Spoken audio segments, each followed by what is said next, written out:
Stop for a moment and ask yourself this. If everything you loved was stripped away, your freedom, your family, your comforts, even your dignity, would you still find a reason to live? This is not a hypothetical question. It was the very reality Viktor Frankl faced in the concentration camps during the Holocaust. And from that unimaginable suffering, he gave the world a truth so profound that it can change not just a person's life, but an entire bloodline. Picture this, a man who lost everything a human being could lose, yet emerged not broken, but with a message that would heal millions. A psychiatrist who turned his own hell into humanity's hope. A prisoner who found the key to the ultimate freedom while wearing chains. Today, we're going to explore how one man's darkest hour became humanity's brightest insight, how suffering transformed into wisdom, how a concentration camp became a classroom for the most important lesson you'll ever learn. Viktor Frankl entered the camps as a successful psychiatrist with a bright future. He had a loving wife, respected parents, a thriving practice, and a manuscript ready for publication, a life's work on the psychology of meaning. In one brutal moment, all of it vanished. Frankl lost everything. His parents, murdered. His wife taken to another camp where she would die. His home, seized. His manuscript, burned. Even his identity, reduced to a number tattooed on his skin. 119104.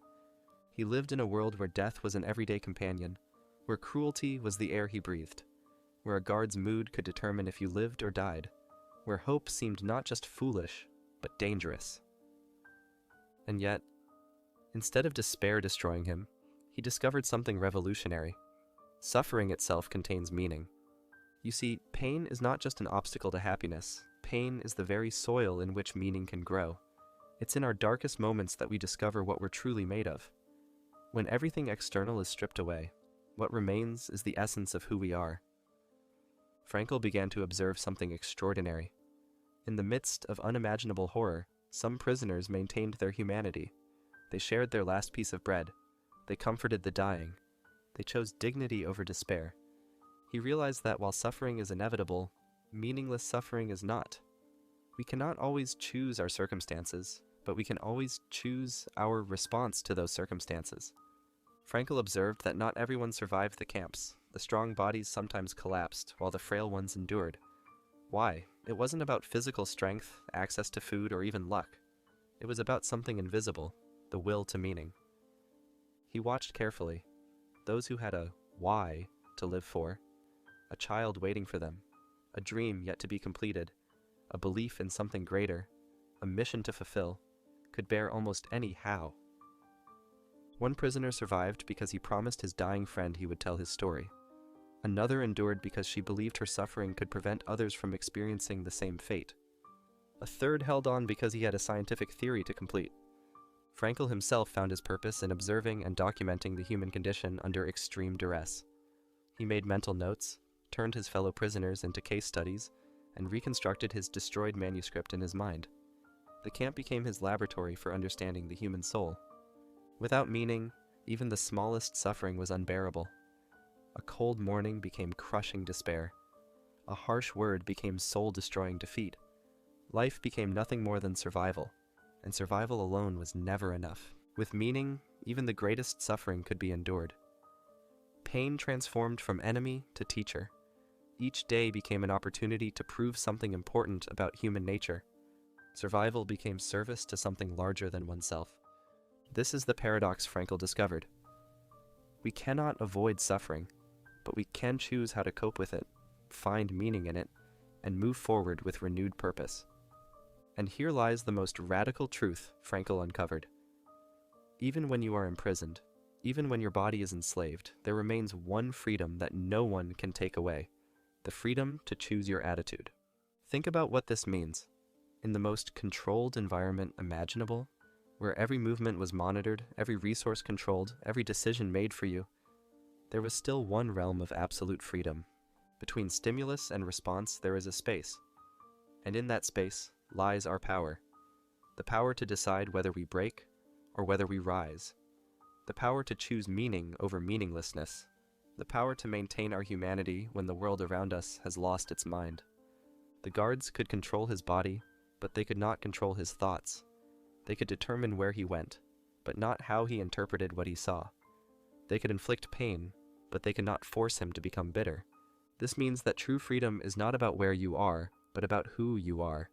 It's not about your circumstances, but about your character. It's not about what happens to you, but about what you choose to make of what happens to you. Frankl realized that even in the most extreme situation, we remain responsible for our choices. This responsibility is not a burden. It's our greatest dignity. It's what makes us human. You may not live in a concentration camp, but you live in a world of invisible prisons. The prison of depression, where each day feels meaningless. The prison of societal expectations, where you live someone else's dream. The prison of comparison, where you never feel enough. The prison of past trauma, where old wounds control present choices. The prison of chasing a life that doesn't fulfill you, running toward goals that leave you empty. And the question Frankl forces us to face is this: what meaning will you give to your suffering? Because life is not primarily about pleasure or power or success. Life is about meaning, and if you find your meaning, everything changes. Your struggles become stepping stones, your pain becomes purpose, your wounds become wisdom that you can share with others walking similar paths. Consider your own life right now. What is your deepest struggle? What keeps you awake at night? What feels unbearable? Now ask yourself, how could this experience serve something larger than yourself? How could your pain become your purpose? Maybe your battle with anxiety gives you compassion for others who struggle with mental health.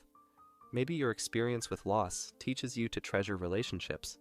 Maybe your failure in business gives you wisdom to help other entrepreneurs avoid the same mistakes. The meaning is there. It's waiting for you to discover it, to choose it, to live it.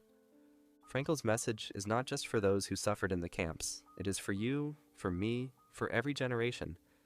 Because the moment you choose meaning over despair, you rewrite your story. You do not just heal yourself, you heal your bloodline.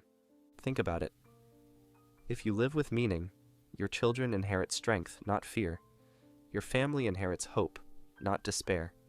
Your friends inherit courage, not anxiety. The way you choose to live ripples forward into history. Every ancestor who chose meaning over despair made your strength possible. Every time you choose meaning, you make strength possible for those who come after you. You are not just living your own life. You are writing the next chapter in your family's story. You are creating the foundation upon which the next generation will build their dreams. When you find meaning in your suffering, you transform it from a curse into a gift you can pass forward, a wisdom that outlives you, a light that continues to shine long after you're gone. So I ask you again, if everything was stripped away, what would remain? Your answer is your meaning, and once you find it, no suffering can destroy you. As Viktor Frankl wrote, those who have a why to live can bear almost any how. The search for meaning is not just a philosophy. It is the path to survival, transformation, and transcendence. Your meaning is waiting. Your purpose is calling. Your legacy is being written with every choice you make. What will you choose?